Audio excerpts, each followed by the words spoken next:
In September 2025, a wave of youth-led protests brought Nepal to a standstill. Driven by a crippling 21% youth unemployment rate, years of generational frustration finally boiled over into the streets. The breaking point happened online. The general population was struggling to find work, but they had a front-row seat to the children of the political elite flaunting high-end luxury lifestyles on social media. These Nepo kids became the very visible target of a massive anti-corruption movement. In a desperate attempt to quiet the dissent, the government banned major social media platforms. It severely backfired. Pushed out of the digital space, Gen Z took to the physical streets. The resulting protests completely overwhelmed the establishment and forced the prime minister to resign. Overthrowing a corrupt regime is a massive political achievement, but the reality of the morning after is harsh. The youth are now inheriting an economy that is largely broken, and they have to figure out how to rebuild it from the ground up. To understand the scale of the challenge, look at the baseline.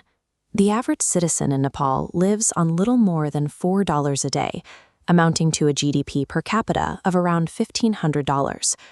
For over 70% of the country, daily life means subsistence farming, growing just enough crops to feed their own families. Because domestic jobs are so scarce, the workforce is fleeing. In 2023, nearly 500,000 Nepalese packed their bags and emigrated to places like India, Malaysia, and the Gulf countries simply to find employment. This chart shows exactly how dependent the domestic economy is on that exported labor. A staggering 26% of Nepal's entire gross domestic product, the total value of its economy, is derived from foreign remittances.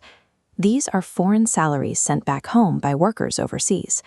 The new government faces a stark reality. They have to engineer a domestic system capable of creating real jobs, so the nation no longer has to rely on exporting its own citizens to stay financially afloat. A major obstacle to building that domestic system is physical geography. Nepal sits squarely on the Himalayas, offering some of the harshest terrain on Earth. Constructing infrastructure is incredibly difficult, leaving less than 20% of the nation's roads paved and passable in all weather. This map illustrates how those mountains dictate Nepal's economy. The Himalayas act as a massive physical wall, blocking feasible trade routes north into China. As a result, the vast majority of goods are forced south, with more than 70% of all exports flowing directly into India. Relying heavily on a single neighbor for essential imports like fuel and medicine creates an immense vulnerability. In late 2015, cross-border trade with India essentially froze.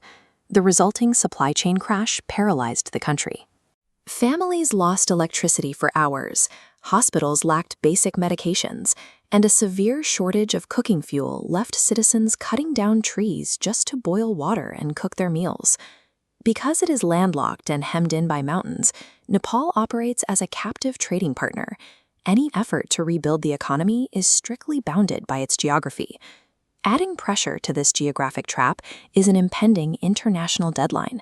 In 2026, the United Nations is scheduled to graduate Nepal out of its least developed country designation, acknowledging a recent, slight rise in its per capita income. While graduation sounds like a victory, it carries an immediate penalty.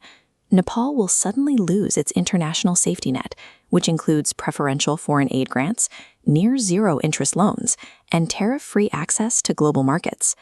This descending chart projects the financial impact of that graduation. By throwing Nepal's fragile manufacturing sector into direct, unshielded competition against industrial giants like China and India, the country stands to lose over $1 billion in real economic output over the next 5 years. The newly elected administration is racing a ticking clock. They need to generate new, reliable sources of income before this international safety net disappears entirely. The path forward started with interim Prime Minister Kaki.